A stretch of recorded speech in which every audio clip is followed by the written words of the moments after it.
Hi friends, welcome to my channel. இன்றைக்கி நம்ம சேனலில் பார்க்க போகிற ரெசிபி வந்து ரேசன் அரிசியில் வந்து இட்லி வந்து எப்படி வந்து சாஃப்டாக வந்து செய்கிறதுன்னு பார்க்க போகிறோம்.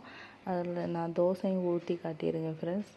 நீங்கள் ஒரு தடவை இந்த அளவுகளை பயன்படுத்தி நீங்கள் வந்து செஞ்சு பாருங்கள். இட்லி தோசை மாவு ரொம்ப வந்து டேஸ்ட்டாகவும் நல்ல பஞ்சு போல் இட்லியும் கிறிஸ்பியான தோசையும் கிடைக்கும் ஃப்ரெண்ட்ஸ். பாருங்கள், பார்த்துட்டே வாங்க. அளவுகள் வந்து பின்னாடி வந்து சொல்லியிருக்கேன். நம்ம சேனலை இப்போ தான் முத பார்க்குறீங்கன்னா சப்ஸ்கிரைப் பண்ணிக்கோங்க, லைக் பண்ணிக்கோங்க. நீங்கள் வந்து இந்த அளவுகளை பயன்படுத்தி இட்லி செஞ்ச பிறகு எனக்கு வந்து கமெண்ட்டில் வந்து சொல்லுங்கள் ஃப்ரெண்ட்ஸ், எப்படி இருந்ததுன்னு. வாங்க, நான் வந்து அளவுகளை வந்து பின்னாடி பார்ப்போம். இப்போ வந்து தோசை வந்து எந்த அளவுக்கு வந்து நம்மளுக்கு கிறிஸ்பியாக கிடச்சிருக்கும் பாருங்கள். இதுக்கு வந்து 150 உளுந்துக்கே 5 உலக்கு அரிசி எடுத்தாலே போதுமான அளவு ஃப்ரெண்ட்ஸ்.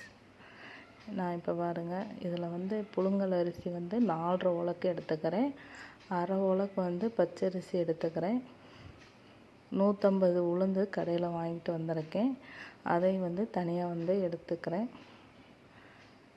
இப்போ வந்து 1 டீஸ்பூன் வந்து வெந்தயம் வந்து உளுந்தோடு சேர்த்துக்கோங்க.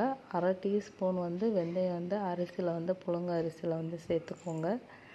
இப்போ வந்து தண்ணியை ஊற்றி 5 மணி நேரம் ஊற வச்சு மாவு அரைச்சி பாருங்கள்.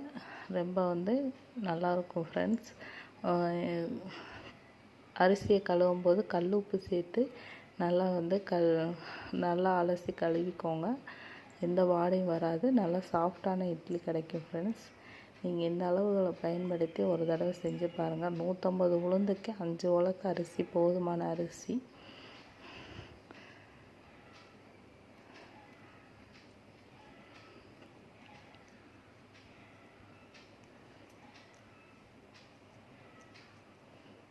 நம்ம வீடியோ பிடிச்சிருந்தா லைக் பண்ணிக்கோங்க, சப்ஸ்கிரைப் பண்ணிக்கோங்க. தேங்க்யூ ஃபார் வாட்சிங்.